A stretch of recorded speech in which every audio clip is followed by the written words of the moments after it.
to be more like him. God is a God of justice. He will get the justice he needs, but sometimes we're wasting our life and our energy and our breath getting mad about things that God has a perfect moment in time that he changes this person's heart, and there's nothing I can say or do that would ever change their heart. And God knows that. That's why the closer we walk with him, the more compassionate we become. We become more like him. Patient, full of mercy, full of grace. Not anger, not unforgiveness, not retaliation, not revenge, not unjustified wrath. There's a right time to be angry, but it's such a strong secondary emotion. Anger usually is the absence of something else. For me, my anger comes from the absence of justice, the absence of compassion and empathy. I get very angry, and that's righteous anger. That's justified anger. How could they not be? But we have to pick and choose the battles that we fight, and God made it very clear that there's a lot of battles in my own life that I'm choosing to pick and fight that are for him. They're for him. And the more that I let go and let God, the greater glory that he's going to receive, because it's not going to be me changing someone. It's going to be someone changing through knowing Christ. It's going to be someone changing through knowing Christ through me. I'm nothing but a messenger and a servant. God has ultimate authority, not me. Not me. I had to humble myself quick. Focus on the change you want to see in the world, not changing other people. And I wrote down, I want to talk Matthew 36 through 40. Where we at? Where, yes.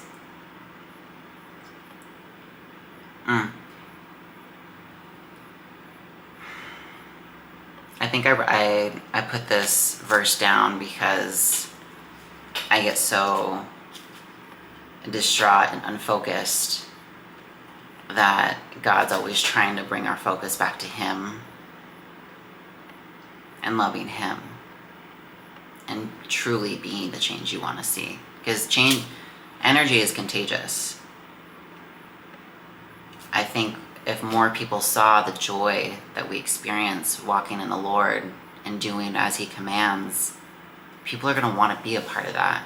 People are going to see the change in your life, the change in my life, and they're going to want the change, but they're going to want it for themselves. And when they ask, how did you get it? How did you become this part? God. Not me. I didn't do anything. I surrendered. I surrendered to the God of the universe. I surrendered to Jesus Christ. All of him and none of me. I gave up. I gave in to let him in, to let him change me. So Matthew 36, teacher, what is the greatest commandment in the law? Jesus replied, love the Lord your God with all your heart and with all your soul and with all your mind. This is the first and greatest commandment. And the second is like it. Love your neighbor as yourself. All the law and the prophets hang on these two commandments.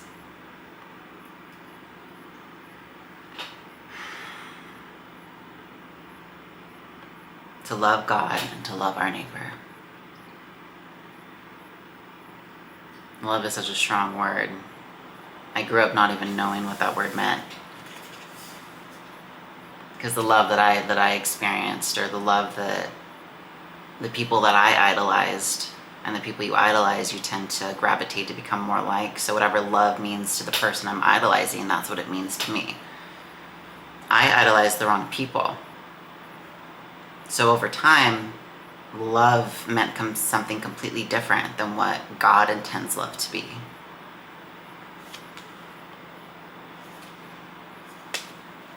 Oof.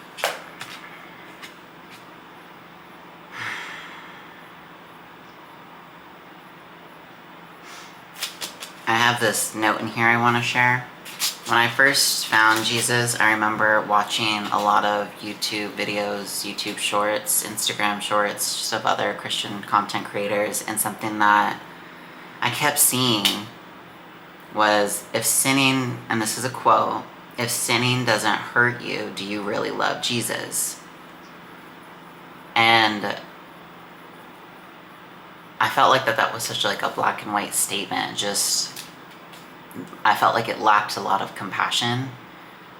And the longer I walk with Jesus, the more compassion I have for people that do sin.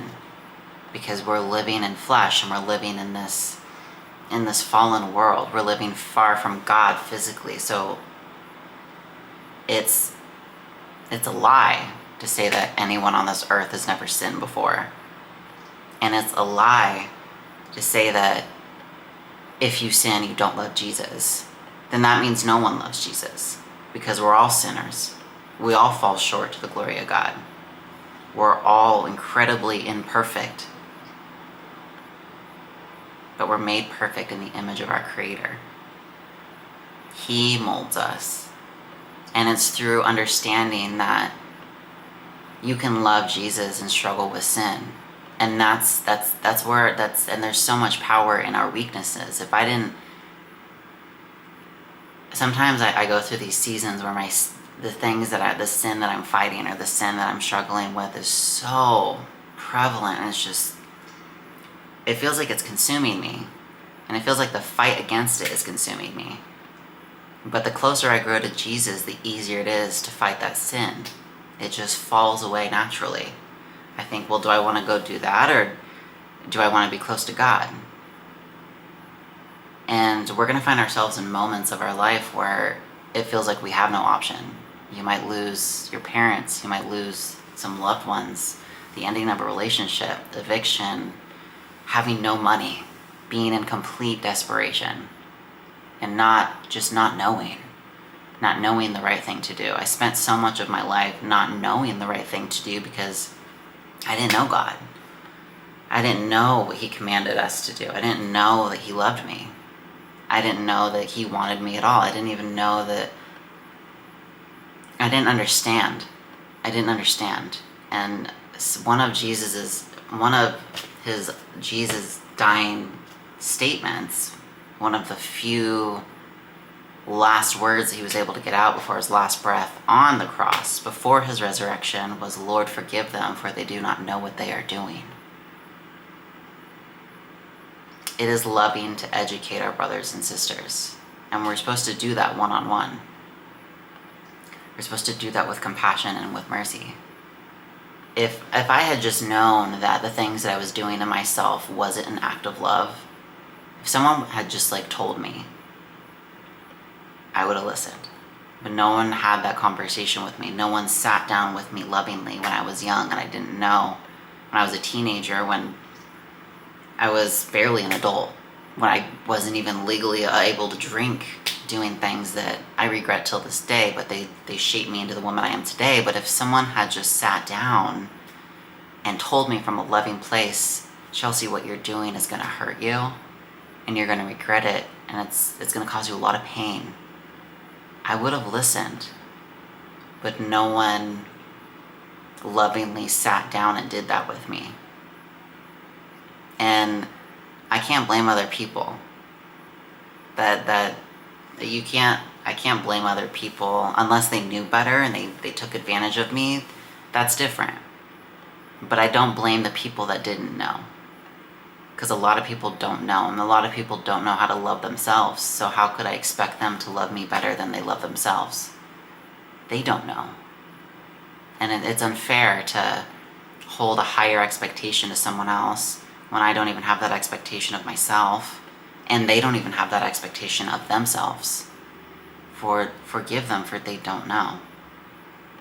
It's taken a lot of forgiveness in my life to open up myself to past relationships or people in my family.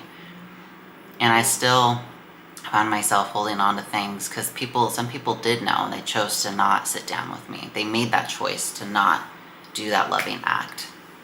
Instead, they gossiped and they acted as if they were higher, as if they weren't doing the same thing behind closed doors. Those are hypocrites. And God warns us of hypocrites. Hypocrisy. He warns us of that. People that claim to know Jesus and then behind closed doors practice none of what he commands and then judge other people for doing the same things that they do. What? Deflect, project. It's not love. And so when I meet people like that, or when I recognize people like that in my life, I give that grace because maybe they don't know that they're hypocrites, and I've been a hypocrite myself, and I can't cast a stone if I've done the same thing. I can only speak on and bring some type of knowledge or offer grace, and you just do your best. Okay, I'm going on a tangent, I can feel it.